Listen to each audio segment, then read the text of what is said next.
Part two of our mock offseason kicks off with Donovan Mitchell choosing to leave the Cleveland Cavaliers and how Miami's potential pursuit of Mitchell will impact Jimmy Butler's future. We retool the roster on today's episode of Locked On Heat.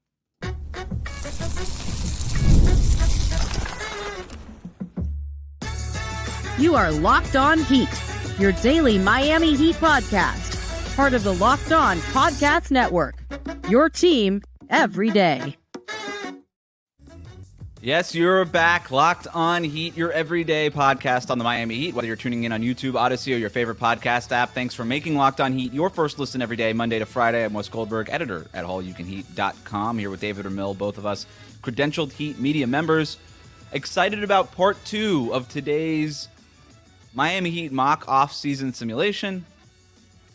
So just a recap of where we're at right now. So the Heat drafted Khalil Ware in the first round. This is all done in part one. If you didn't check that out, you can find that on YouTube and on your podcast app. They draft Khalil Ware with the 15th pick, and they draft Juan Nunez with the second round pick that they had. Jimmy Butler and the Miami Heat decided to table contract negotiations. The Heat unwilling, at least for now, to even entertain the idea of an extension.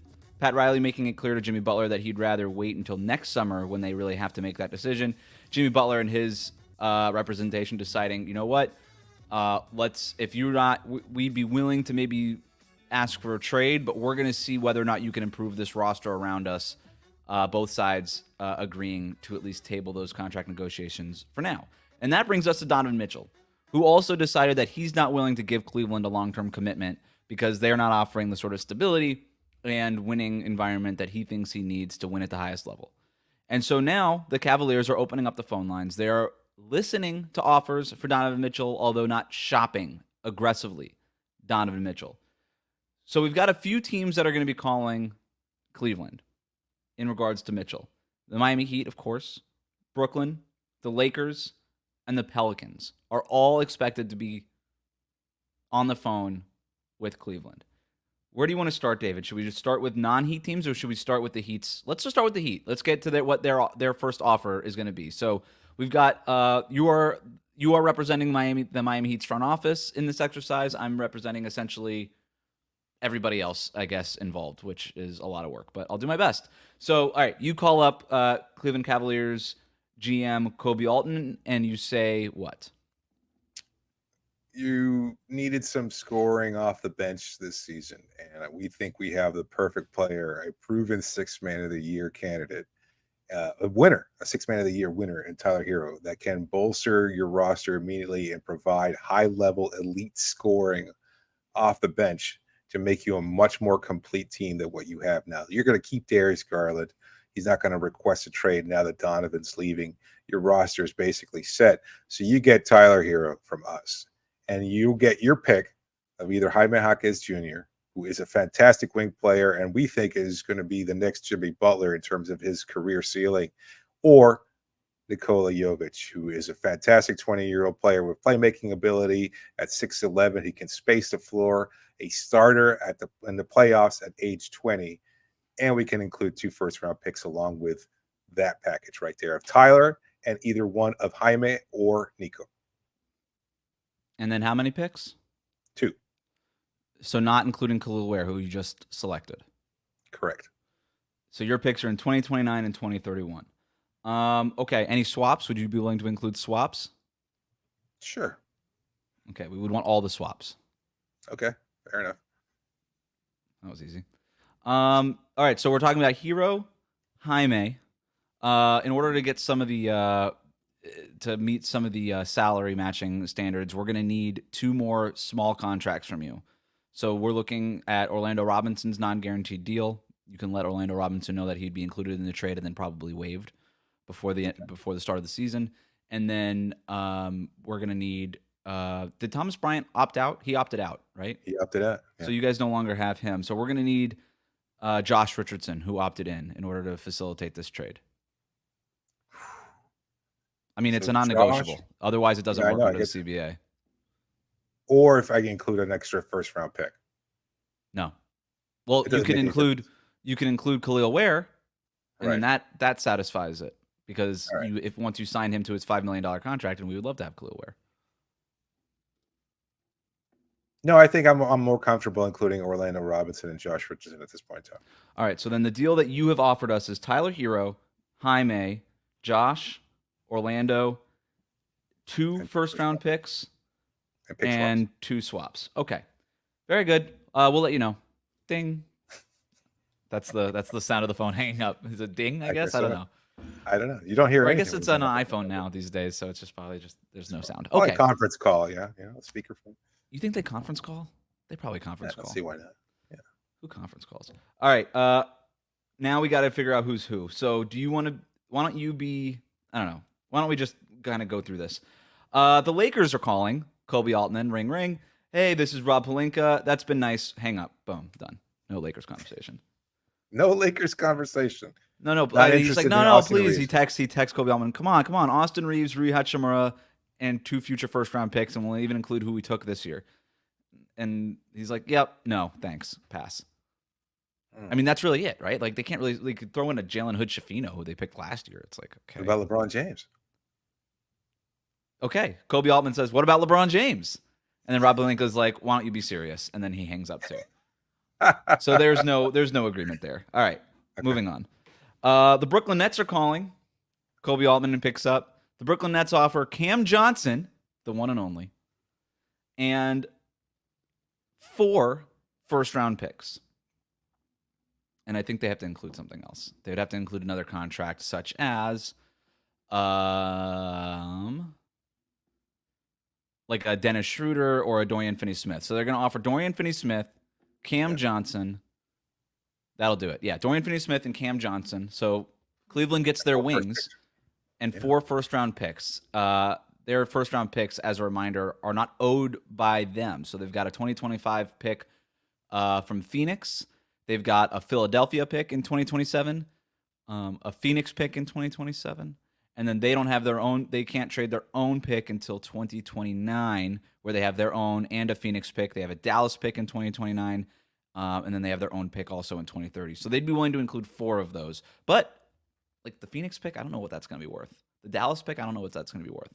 The Brooklyn pick, that's probably going to be a little bit better, but I'm only getting 1 or 2 of those Brooklyn picks if I'm Cleveland in this package. So that's the offer. What do you think about that? Cam Johnson. I think it might be a better deal for Cleveland than what Miami would offer. Well, you're not getting anybody with the upside of Hero or Jaime. Fair enough. So it really comes down to the difference of like Cam Johnson's almost a negative asset on that contract. Dorian Finney-Smith's a good player, but it's like, so it's like, do you want the picks or do you want the high upside players right now? Which is a fair question because it's not like Tyler Hero is like an awesome contract either at $29 million.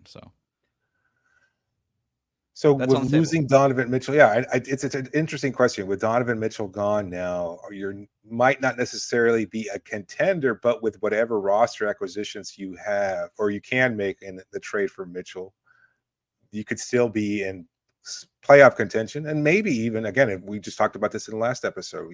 There is the possibility for a team to break out of the Eastern Conference, given the parity, and if you're able to capitalize and get lucky on an injury situation, etc.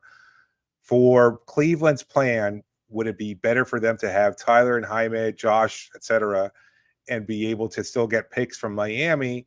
Those guys being, I think, more ready-made players and also possess more upside. I don't know. That is an interesting question. If you're Cleveland, if I'm Cleveland, I just made the second round of the playoffs and I pushed Boston and then Donovan Mitchell missed 2 games. Right. I don't want to take a step back. I got my guy. I got Evan Mobley. That's my dude. We're going to sign him to an extension this summer. Like, I want to build around him. Perhaps Darius Garland, perhaps not. Maybe I entertain a trade for him too. They could trade both of these guys. They have the Jared Allen thing that they could either keep or maybe move him for pieces that work around Mobley. Like, I don't know. If I'm Cleveland, I made the second round of the playoffs the first time since LeBron left, for the first time without LeBron since the 80s. Like, I'm not ready to take a step back. I want to stay a playoff contender. So what is a 2029 pick from Phoenix doing for me? Like, give me the guys that help right now. Trade package, yeah, they're more able to contribute towards winning right now. I think so. Like, the Dorian Finney-Smith piece is a nice one, but the guy's like 30, whatever he is. Cam Johnson isn't really a needle mover. Tyler Hero can bolster my bench unit. Jaime Jaquez Jr. is Probably not as good as Cam Johnson or DFS right now, but can get better.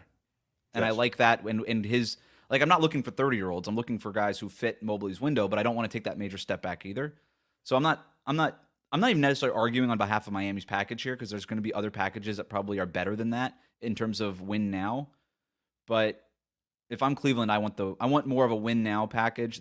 I want to kind of toe the line of young guys who can help me win right now, but I'd prefer good young players over draft picks in 2030. So you seem ready to accept Miami's offer. I'm not. I want to hear more offers. I want to hear more offers. Today's episode is brought to you by GameTime. With the killer last-minute deals, all-in prices, the views from your seat feature, and with their lowest price guarantee, GameTime takes the guesswork out of buying NBA tickets. Not just NBA tickets, whatever you might be looking for, whether it's concerts, comedy shows, Major League Baseball, NHL playoffs, everything that you're looking for, whatever tickets are available, you'll find them, and you'll find them at the best price possible at GameTime. They've got these great deals. Again, you can wind up missing, let's say, the first pitch of a Marlins game. Let's say you want to go check it out. You go to Marlins Stadium, and guess what? The tickets will be cheaper if you had just waited for a little bit longer because of the GameTime best price guarantee. GameTime's got great seat views. You can see exactly where you're going to be sitting. I know in some Major League Baseball stadiums, you got an obstruction in your way, or you might not be able to get a good view. You don't have to worry about that with GameTime because it gives you an exact view of where you'll be sitting. So make sure you download the GameTime app, you create an account, and you use the code LOCKEDONNBA, and you get $20 off your first purchase. Now, terms do apply, but you create an account, redeem the code LOCKEDONNBA, and you get $20 off. Download GameTime today. Last-minute tickets, lowest price guaranteed. I want to hear from the New Orleans Pelicans because they're calling. They're ready to shake things up. Our old friend David Griffin calls up Kobe Altman. I'm sure that relationship is cozy. He offers Brandon Ingram. And they have up to 6 first-round picks that they can trade that might actually be valuable. The question is whether or not New Orleans sees Mitchell as their all-in move. Because they have Zion. Griffin has been very upfront about wanting to shake things up. It doesn't seem like Brandon Ingram is staying there. He's going to get traded this summer. It feels like that's a done deal. He's only got 1 year left on his contract, next year's expiring contract, at $36 million. So that works straight up. Like, they could just trade Ingram for Mitchell and get to the salary cap matching right away. They don't have to include any other things. They also have guys like Dyson Daniels that they can include in a deal, Jordan Hawkins that they can include in a deal. They'd be unwilling, I would imagine, to include guys like Trey Murphy or Herb Jones, and obviously not Zion. So if you're the Pelicans, you also have those picks coming from the Lakers perhaps this year or next year. They still haven't decided on what they're going to do with that. They have a Milwaukee pick in 2025, a Milwaukee pick in 2027, and then all of their own first-round picks going forward. So they're okay first-round picks, I should say. They weren't great. They're not great first-round picks. They're okay first-round picks. But they have like 6 of them that they can offer, I think. So I'm David Griffin. I'm calling Kobe Altman. I got Brandon Ingram. You're going to have to figure out the extension with him. But we also are willing to include 4 first-round picks. Now, you're Kobe Altman, and you said, I traded Lauri Markkanen, Colin Sexton, Agbaji, who was our first-round pick that year, and 3 first-round picks for Donovan Mitchell. I understand I'm going to have to shave off of what I sent out a little bit here. But 3 first-round picks and 2 good players, Markkanen, who turned it out to be an all-star, but we didn't know that. We kind of screwed the pooch on that one. And Agbaji, who may or may not be an NBA player. So I'm getting 4 first-round picks back, more than I sent out, plus a fringy all-star kind of player in Brandon Ingram. That's at least interesting to me. But now you have to get to the point of, well, now we're in the same situation with Ingram. Would he sign an extension with us? I think if Cleveland were to come to Ingram and offer him something close to the max, my guess is he would accept based on the down year he just had. Or he would bet on himself and try to enter free agency next summer, which if that were the case, if I'm Cleveland, I don't want anything to do with that, right? Because that's what I'm risking with Donovan Mitchell right now, is I don't want these guys to enter free agency. I want to keep them with the extension. So quickly, what do you think Ingram would do? He had a down year. He was very open about that. So if he got offered if he got offered max money, he would sign it. But if I don't know that Cleveland wants to give Ingram the max. But if he got offered close to max money, That at least is an interesting thing for him to consider. Yeah, I think he'd take it. I think he would. And I mean, I think he recognizes that the situation in New Orleans is probably untenable. Like, it's just not something you can continue to build off. And he probably needs to get another fresh start. And see, and maybe Cleveland might be that place. And again, he goes into a better situation where he's carved out a name, and yet he's getting bigger money, but they've already got a fairly established roster. He's not looked at as the future or the guy who has to carry the team. For that, they've got Garland. For that, they've got Mobley. He can kind of slide in there and be a little bit more complimentary of those guys. I imagine he would probably start at the 3 with Max Strus sliding down to the 2 alongside Garland and Mobley. Mm-hmm. So, I mean, it's an interesting proposition, and I think he'd be willing to explore it. And if I'm Cleveland, I have to consider paying Brandon Ingram north of $40 million a year now, is essentially what I'm committing to for 3 or 4 more years. Which, again, you know that you're not going to be able to lure a lot of free agents there in the future. So maybe that's the best thing. So that you might have your roster set for the next few years as well. This is really interesting to me if I'm Cleveland, but I do have one phone call that I want to make, outgoing call, to the Houston Rockets and Raphael Stone over there. Hey, you guys want to make that leap to playoff contender, playoff team? Would you be willing to include Jalen Green, Dylan Brooks, Steven Adams, Tari Eason, and a first-round pick for Donovan Mitchell? What do you think the Rockets say? I don't think they do it. Me neither. I think they say, we're good. We're not in a rush to shake it up. Donovan Mitchell's a very good player, but that's not the player that we're willing to go all in for right now. Yeah. All right. That's why I had that go as an outgoing call, not necessarily Houston offering it. Yep. All right. So those are the picks. So we've eliminated the Lakers. We don't like the Brooklyn pick if we're Cleveland, or the Brooklyn package. We're not into it. We say, hey, we want Mikal Bridges. Brooklyn says absolutely not, and then they move on. Right? So you, as Kobe Altman, is weighing between Miami and New Orleans, basically. So I'm going to call Miami back. So now I'm Kobe Altman. I call Miami back. Hey, listen, we got a killer deal from the Pelicans that we are tempted to accept. We've got it pretty good that we think we can sign Brandon Ingram to a contract extension. They would be sending us Ingram and 4 first-round picks in exchange for Donovan Mitchell. And I think we're going to be able to get Dyson Daniels from them too. We feel pretty good about that. That's better than what you offered us. That's better than Brandon Ingram is a better player than Tyler Hero.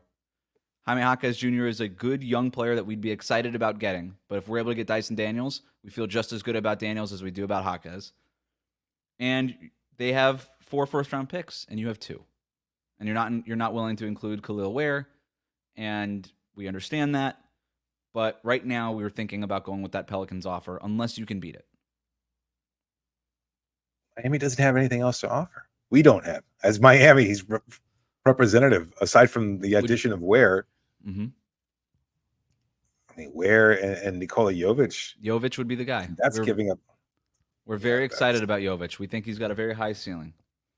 And then this is the problem. And again, for a lot of Heat fans, I think it's a slam dunk deal or whatever, that it's so easy to negotiate. It is not. Like, Miami has to weigh the acquisition of Mitchell, as good as that would make Miami, with the loss of Hero, who's a valuable role player, if you want to call him that. Jaime Jaquez, who's a valuable role player. Nikola Jovic, who's a valuable role player. And 3 first-round picks. Yeah, I'm sure Cleveland would take that deal. I don't think Miami can afford to make it, even for a superstar of Mitchell's caliber. So you're saying no. I'm Kobe Altman. You're the Heat's front office, and you're saying no. I can't envision a world where they feel comfortable trading that much for Mitchell, because then basically you're looking at a roster of what? Mitchell, Terry Rozier, Jimmy Butler, Bam Adebayo, Duncan Robinson, Kevin Love. Like, that's fine, but it's also really thin. And I don't know that you've got even the G League players in the wings. Like, Jamal Cain will get more minutes, You have a first-round pick every other year, right? I mean, you've essentially traded all your first-round picks because of the Stepien rule. You can't trade them in back-to-back years. So you still have a first-round pick every other year to replenish. Is the big 3 of Mitchell, Jimmy, assuming Jimmy can stay healthy, and Bam Adebayo enough alongside Duncan and Terry Rozier to compete for a championship in the Eastern Conference? It's enough to compete, yeah. It is enough. I don't know that it's enough to win, and I don't know that Miami can afford to give up on all those young players and all those picks too, because that is a huge mortgaging of the future. But at the same time, it also costs you your future with Jimmy Butler potentially, because he doesn't want to be part of. Right. He doesn't want to be the witness to another almost potential trade acquisition of a superstar. So this is interesting because, right, going back to our Jimmy Butler negotiation, Jimmy said, I would be willing to take less money perhaps if you're able to go get that second star. And this basically keeps Donovan Mitchell. If you get Donovan Mitchell, it keeps Jimmy Butler in Miami for slightly less money than the max. But if you don't pull off this trade and include Nikola Jovic and all these things, then not only do you not get Donovan Mitchell, but you also strongly risk losing Jimmy Butler if you are not willing to pay him the max. Right. Then so you're backed into a corner a little bit. A little bit. I want Jimmy's take on it. I would as a front office, and I understand it's kind of, maybe it doesn't work that way for this exercise, but I would want to get Jimmy's perspective on that, whether or not he thinks I would bet he just says go get Donovan Mitchell. As much as he loves Nico and Jaime, he's like, I can go play with Donovan Mitchell, who scores 30 points a game, and then you're going to be less on my ass to score all the time. That sounds great. I would bet he says yes, because this is what he's asking for, right? He wants the star player. Today's show is brought to you by BetterHelp. There's a good chance that you want to get something off your chest. You maybe, you've been thinking about a situation at work or at home, and you don't know who to talk to. You may be a family member, but you know what? They've got a biased perspective of what's going on. Maybe a coworker, but again, there might be a little bias there. If you want to talk to somebody and you want to talk to somebody about something that's been eating at you, whether it's a situation that's been brewing lately, or maybe even something that's a little bit more long-term, and you want to get a perspective that's unbiased, then maybe you're thinking of trying therapy. And if that's the case, then give BetterHelp a try. It's so convenient, entirely online, designed to be convenient for you and flexible and suited to your schedule. Let's say you want to meet late in the afternoon, late in the evening, whatever is best for you. You find a therapist that's willing to meet with you, and everything's arranged on BetterHelp. And if you have to change your schedule for whatever reason, you can just rearrange that quickly. Again, all online. You fill out a brief questionnaire, you get matched with a licensed therapist, and you can switch therapists at any time for no additional charge. So get it off your chest with BetterHelp. That's BetterHelp.com/LockedOnBA today, and you get 10% off your first month. That's BetterHelp, HELP.com/LockedOnBA. We'll be right back. Ring, ring. This is Ty Sullivan from CAA calling the Heat's front office. Look, we want Donovan Mitchell to end up in Miami. Oh, yeah. Nice. We're just letting you know. We think you guys should pull off the deal. Donovan Mitchell, as great as he's been in Utah and as great as he's been in Cleveland, and look, he just scored 70 points during the regular season, 50 points in a playoff game. Who knows what would have happened in that Celtics series had he been healthy? They would have lost. But we think that he could be the next superstar in Miami. You guys would be willing to give him the max extension. Is that right? Yes. Okay. We're going to take that to, just so between you and us, Donovan Mitchell won't sign an extension in New Orleans. He doesn't want to be in New Orleans. He's been in small markets. He's done it in Utah and been competitive. He's done it in Cleveland and been very competitive. He doesn't want to go to New Orleans. He has no interest in that market. Stand your ground with Kobe Altman, just so you know. This is just between you and I. But Donovan Mitchell wants to be in Miami. Don't include Jovic in that deal. We think we can get this done. We're going to talk New Orleans out of making this trade. Capiche? Yeah, no doubt. All right, this is CAA calling the New Orleans Pelicans. Listen, Donovan Mitchell's not re-signing there. Don't do this deal. Okay. David Griffin hangs up. We can't do the deal. Kobe Altman calls up the Heat's front office. Hey, listen, we got some really great offers. We got some other buyers out on the market. But if you'd be willing to include Nico, I think we could pull the trigger on this afternoon. No, I think he's our linchpin of our future, and the perfect complementary player alongside Jimmy Butler and Donovan Mitchell. But you do get that extra first-round pick that you were requesting before, so I think that's where. So you'd be willing to include the 3 first-round picks. So you're trading us Khalil Ware and then the 2 first-round picks alongside Tyler and Jaime Jaquez Jr. And then we also need Josh and Orlando. Oh no! And so you would keep Josh and Orlando. Correct. Could we get the swaps from you? 1 pick swap. It was two pick swaps before. I know, we're making it one now. We'll call you right back.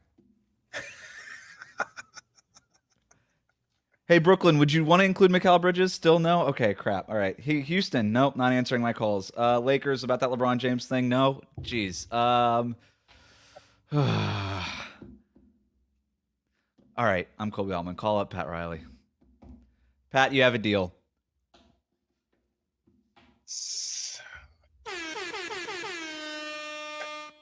So the final trade is Donovan Mitchell to Miami. Luckily, CAA called it and let us know exactly how they were going to play it out. That's how it works. It does. If they see that Miami is the place for their client to expand their brand and make more money because they get more money on the back end, hell yeah. Is it better for Donovan Mitchell to be a part of a big three and potentially win a championship with a retooled roster in a big Miami? Market? Yeah, in a big with market, sponsorships and everything. Yes. With established stars like Jimmy and Jimmy didn't get Hotels.com ads when he was in Minnesota. Good point. Carrying the team in Brooklyn, they're not going to win probably, and they're not going to offer the same kind of opportunity. So, is it more important for Donovan to get that bigger brand, be the superstar that he thinks he is, or to be closer to home? That's an interesting point. This is exactly what these kind of negotiations and you know what? are like. It is. I think he would be willing to. I would guess, because it's New York, Donovan Mitchell's from New York, that he'd be willing to sign. The thing is, the Brooklyn Nets are not the New York Knicks. Like, it's one thing playing at home for the Knicks. Sure. It's another thing playing. It's like going to, like, growing. It's like going to, like, the big college in your hometown versus going to a community college. It's like, all right, yeah, maybe I don't want to stay at home for the community college. I wanted to stay at home to go to the University of Miami. Like, that's I didn't want to. And so it's a little bit like that. So. And then plus the Cavs have to agree to the package. And I just don't see what Brooklyn has if they're not willing to include Mikal Bridges. And I do think it would be worth exploring that if you're Brooklyn, to trade Mikal Bridges. But then you risk Mitchell not re-signing there if Mikal Bridges isn't there, because Mitchell's not going to be stoked about playing with Cam Thomas and Cam Johnson. Like, you don't want that. No, it's a bad roster. Roster.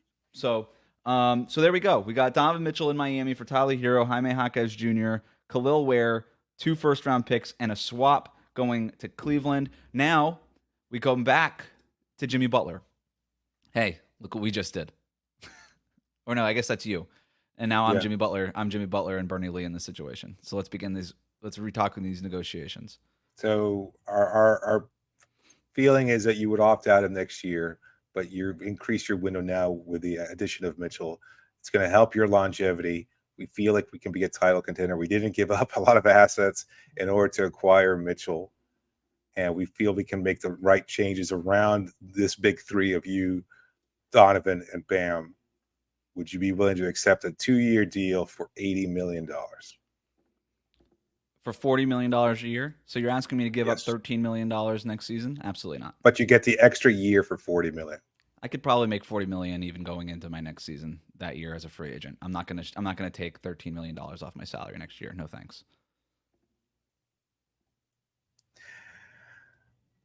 I think personally, and this is outside of the exercise, I think Jimmy would take that money for the extra year at $40 million. Like, you give up $50 million or 52, whatever, 53, whatever that might next be, that's 52 for 53. $80 million. Yeah. 1 year at 53 plus whatever he can get as a free agent the following year, or $80 million. And he can stay in Miami and he can continue to be a part of everything that they're going to accomplish here with some kind of clauses written in, again, similar causes to what we talked about before in terms of meeting games played criteria and an NBA championship criteria. Make it 2 years, 90. Same clauses, same unlikely bonus clauses. 2 year, 85. David, can you just do even numbers for me? $42.5 million a year. $42.5 million a year. We need to have that more luxury. We need to have a little bit more flexibility, and in terms of signing players, et cetera. We expect the cap to go up. It's not about that. You've got your reputation cemented. You're a star already. You're going to get your money either here through endorsements and everywhere else, but we want to give you. Still asking me to take $10 million off that player option year, and I don't know that I'm willing to do it. 45 a year for one of the Mount Rushmore players in organization history. You need me to make this Donovan Mitchell trade worth it. I can go 2 get years, the max money 87. Philadelphia. 2 years, 87. You get 45 the first, 42 the second. 88. Unlikely bonuses that get me up to the max. 87. That's where we draw the line. At $1 million, yeah. We don't want this to go down a dark path. You get your money, you get your stability. We keep you long term. You win a championship here in Miami. $43.5 million a year on average. You're still asking me to give up $10 million. Get me under that $10 million threshold. 2 year, 88. Fine. All right. 2 years, $88 million. We re-signed Jimmy Butler.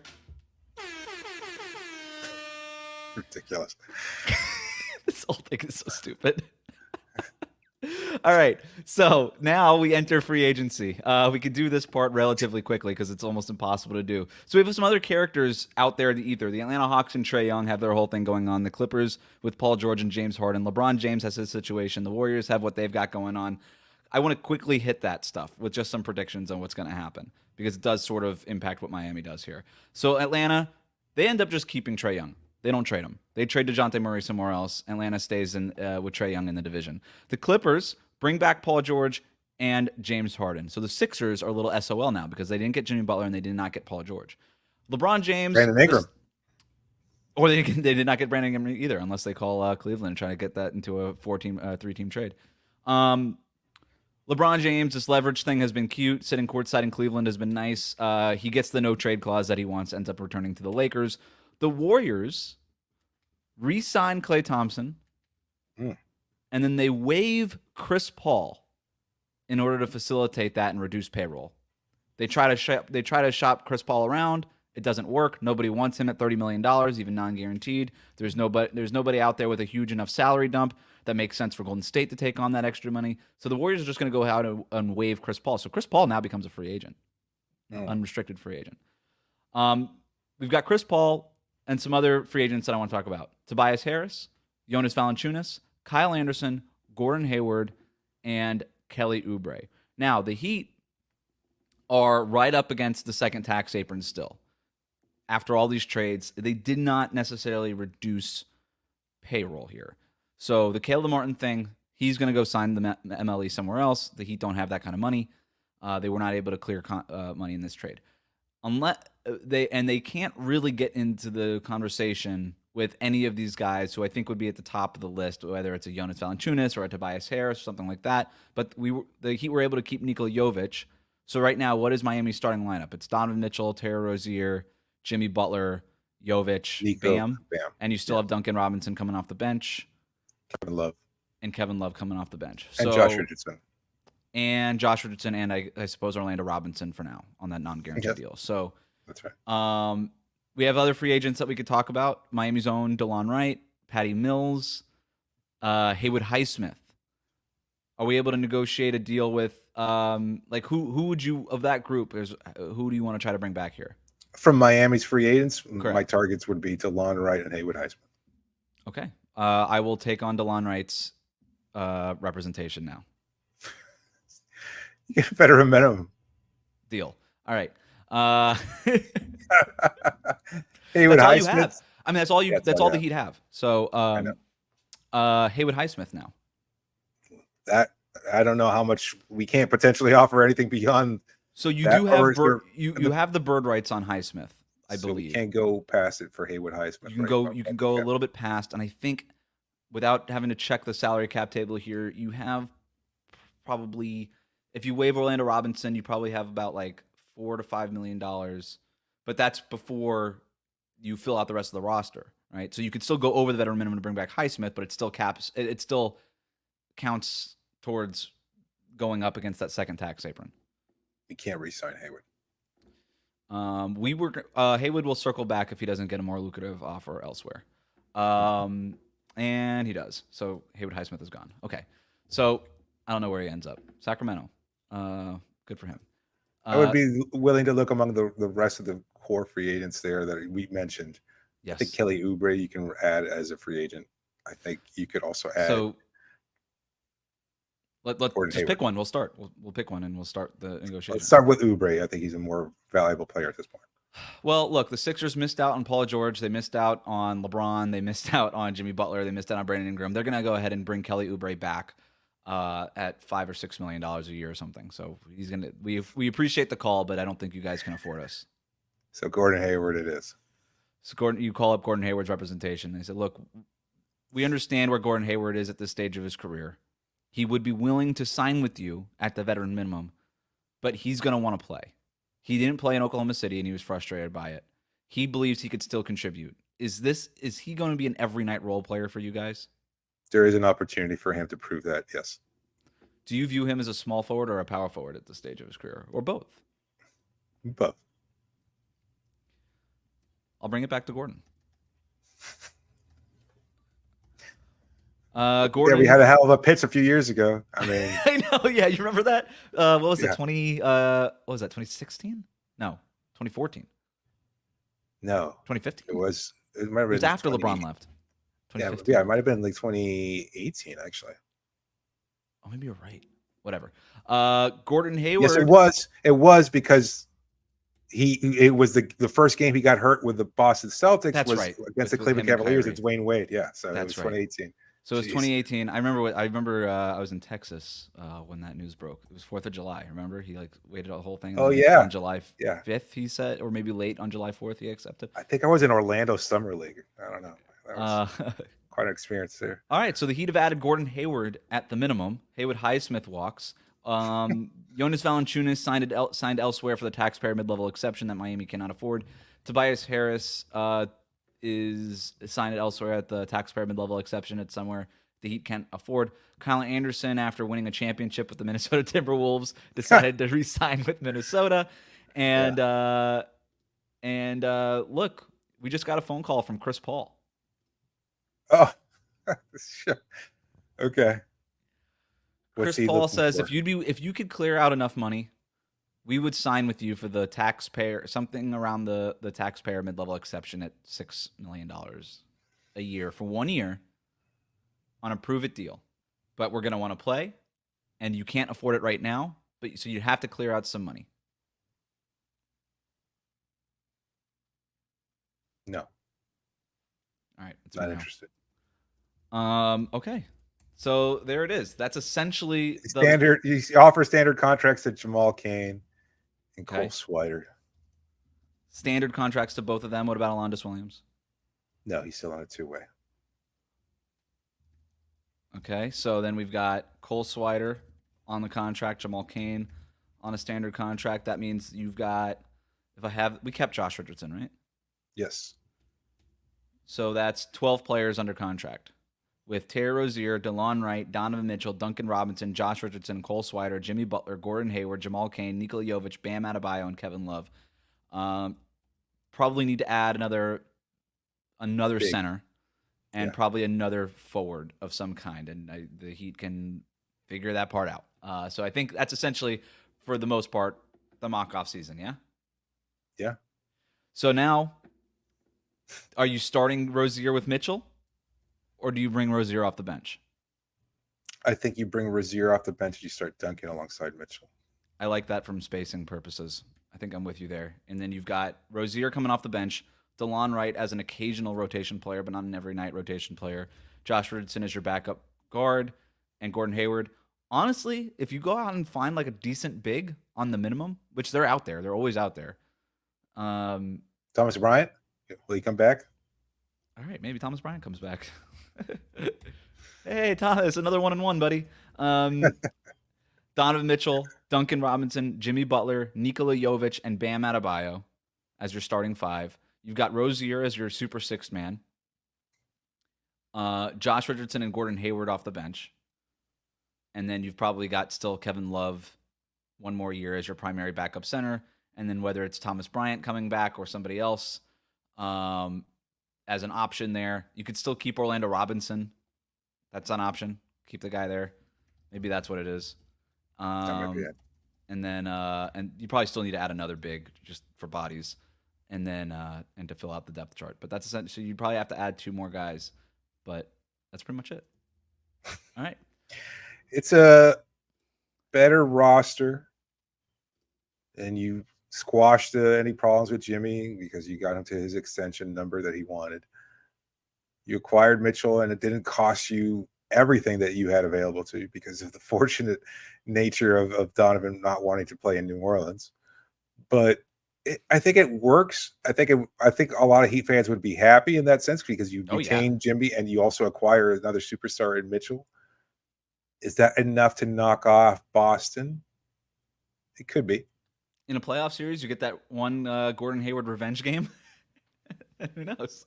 I don't think that's realistic, but I don't know. Yeah, it's unfortunate to not have the potential to add a floor spacing big that could change the dynamic for what Miami can do, like to give them that kind of optionality too that we talked about. So it's if there's somebody available, perhaps as another trade, as another trade, or as a guy you can sign as an undrafted free agent or something.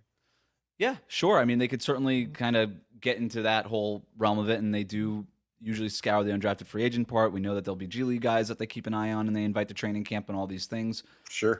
There will be veterans who take the minimum, right? That we haven't really gone down the whole list of free agents here, but that's essentially the core group, and I think it's a really good group, and I think it makes a lot of sense. And by the way, there's still opportunities there to maybe trade somebody like Terry Rozier, who's making $20+ million off the bench for you.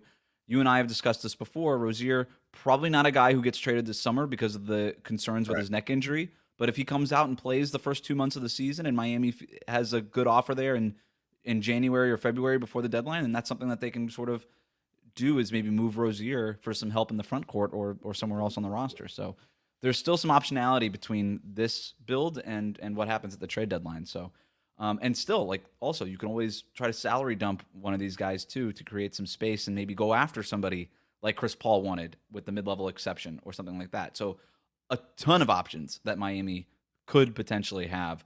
Obviously, we have no idea how it plays out, but according to this simulation, the Heat end up walking away with Donovan Mitchell, Jimmy Butler coming back, Bam Adebayo, who signed the extension this summer, by the way. We didn't get to that.